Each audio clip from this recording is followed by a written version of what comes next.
दोस्तों, महाभारत का युद्ध खत्म हो चुका था।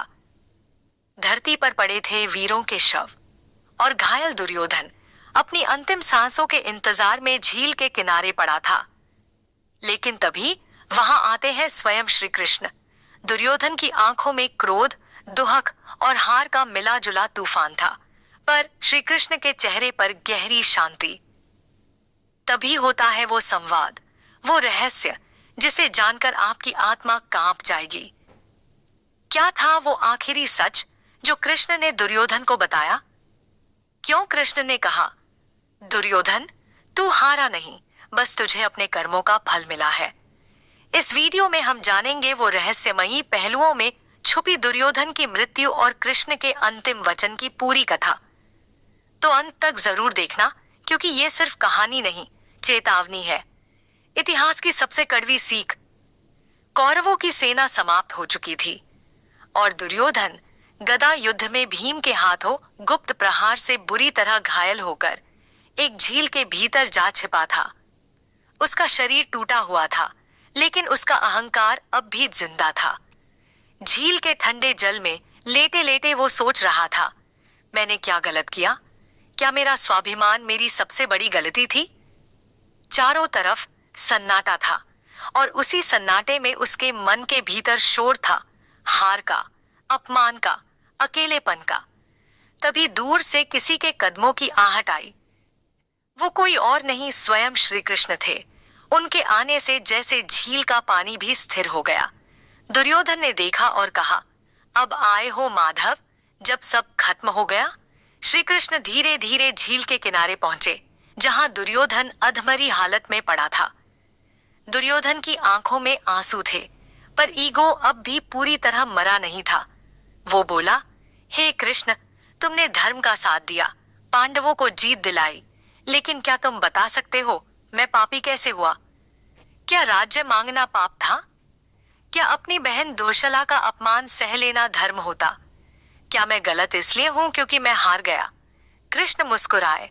उन्होंने उसकी आंखों में झांकते हुए कहा, दुर्योधन, तू पापी इसलिए नहीं कि तू हार गया।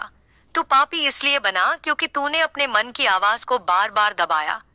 तेरा पाप तेरे भीतर था, सत्ता की लालसा ने तुझे अंधा कर दिया। यह सुनकर दुर्योधन कुछ पल के लिए शांत हो गया। दुर्योधन ने आश्चर्य से पूछा, क्या मतलब कृष्ण? मैं जन्म से ही ऐसा था।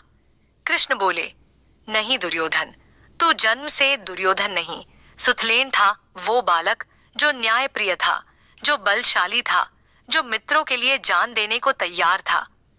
पर समय के साथ तुझमें एक बीज बोया गया, ईर्ष्या का, प्रतिस्पर्धा का, अहंकार का। तुझे बताया गया कि तू सबसे श्रेष्ठ है, और यही सबसे पहली भूल थी। कृष्ण ने आगे कहा, धृतराष्ट्र ने तुझे कभी सही गलत नहीं सिखाया। शकुनी ने तुझे चालबाज बनाया और तेरे मन ने उन बातों को ही सच मान लिया। तू बदल सकता था दुर्योधन, पर तूने खुद को खो दिया। दुर्योधन की आंखें फैल गईं। ये वो सच था जो कभी किसी ने उसे बताया ही नहीं था। दुर्योधन ने धीरे से पूछा, क्या मेरे सारे पापों में सबसे बड़ा पाप द्रौपदी का चीरहरण था? कृष्ण की आंखें गंभीर हो गईं। वे बोले, हाँ दुर्योधन, यही वह क्षण था जब तू राजा से राक्षस बन गया। एक स्त्री जो रजस्वला थी, जो सभा में घसीटी गई, जिसने तुझे भाई कहा था, तू उसकी लाज छीनने पर आमादा था, और वो भी अपनी शक्ति नहीं, कर्ण, दुशासन और शकुनी के बल पर। तेरी सत्ता की भूख ने तुझे इंसान से हैवान बना दिया। और याद रख, जब कोई नारी का अपमान करता है तो उसका नाश तय है। उसी क्षण ब्रह्मांड उसकी मृत्यु लिख देता है। यह सुनते ही दुर्योधन की आंखों में दर्द के साथ पश्चाताप की एक हल्की सी झलक दिखाई दी। दुर्योधन की सांसें अब कुछ भारी लगने लगी थीं, लेकिन उसका मन अभी भी सवालों से भरा था। वो बोला, क्या मेरे अधर्म ने मुझे मारा? कृष्ण शांत स्वर में बोले, नहीं दुर्योधन, तुझे अधर्म ने नहीं, तेरी अजिद ने मारा। तू धर्म को जानता था, लेकिन तुझे स्वीकारना नहीं आता था।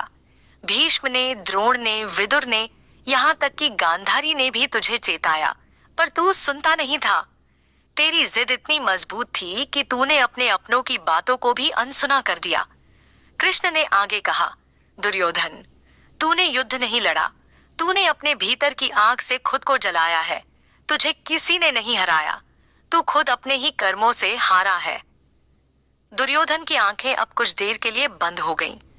दुर्योधन ने आंखें खोली और बुझे स्वर में बोला, कर्ण और अश्वत्थामा, क्या मैंने उनका साथ देकर भी गलत?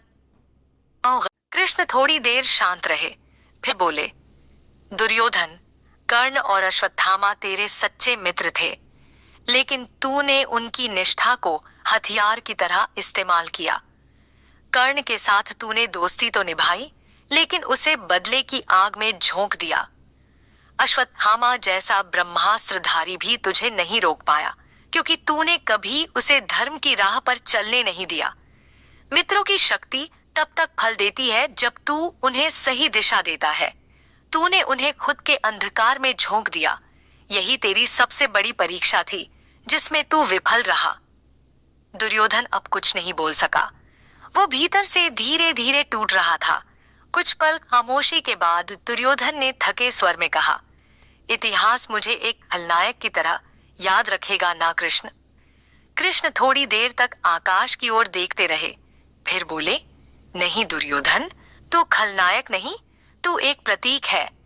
तू वह चेतावनी है जो हर युग को बताती है कि जब कोई व्यक्ति अपनी सीमाएं भूल जाता है, अपने अहंकार को धर्म से ऊपर रखता है, तब विनाश अवश्यंभावी होता है। तू महाभारत का अंत नहीं, उसकी आवश्यकता था। तेरे बिना धर्म और अधर्म की परिभाषा अधूरी रहती। तूने पांडवों को मजबूर किया कि वे अपने भीतर के क्षत्रिय को जगाएं। तूने श्री कृष्ण को वह मार्ग दिखाया जिसे कलयुग तक समझाया जाएगा। दुर्योधन की आंखों में पहली बार एक गहरा मौन उतर आया। दुर्योधन की सांसें अब थमने को थीं। उसने कांपती आवाज में पूछा, क्या मेरी कथा यहीं खत्म हो जाएगी कृष्ण? कृष्ण धीरे से मुस्कुराए और बोले, नहीं दुर्योधन, तेरी मृत्यु तेरा अंत नहीं, बल्कि तेरी अमरता की शुरुआत है। तेरी कथा हर युग में दोहराई जाएगी। जब जब कोई व्यक्ति अभिमान में अंधा होकर न्याय को कुचलने की कोशिश करेगा, लोग तेरा उदाहरण देंगे। तेरी मृत्यु एक सीख है कि शक्ति, मित्रता और साम्राज्य भी तब बेकार हो जाते हैं जब उनमें विनम्रता नहीं होती। तू अमर इसलिए है क्योंकि तूने वो सब किया जो मनुष्य को नहीं करना चाहिए, और तेरे द्वारा किया गया हर अधर्म आने वाली पीढ़ियों के लिए धर्म की परिभाषा बनेगा। तब दुर्योधन की आंखें बंद हो चुकी थीं, पर चेहरा शांत था।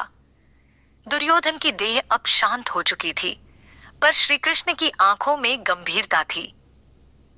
उन्होंने झील की ओर देखा और धीरे से कहा, हर युग में एक दुर्योधन जन्म लेगा, और हर युग उसे खुद से पहचानना होगा। आज भी हमारे भीतर कहीं ना कहीं एक दुर्योधन छुपा है, जो कभी अहंकार करता है, कभी सही को जानकर भी गलत का साथ देता है, कभी रिश्तों से बड़ा अपना स्वार्थ समझता है। महाभारत का युद्ध खत्म हो गया, पर उसका संदेश आज भी जीवित है। तो अब सोचिए, क्या हमारे भीतर का दुर्योधन जागा हुआ है? अगर ये जानकारी आपके अच्छी लगी हो, तो इस वीडियो को लाइक, कमेंट और सब्सक्राइब जरूर करें।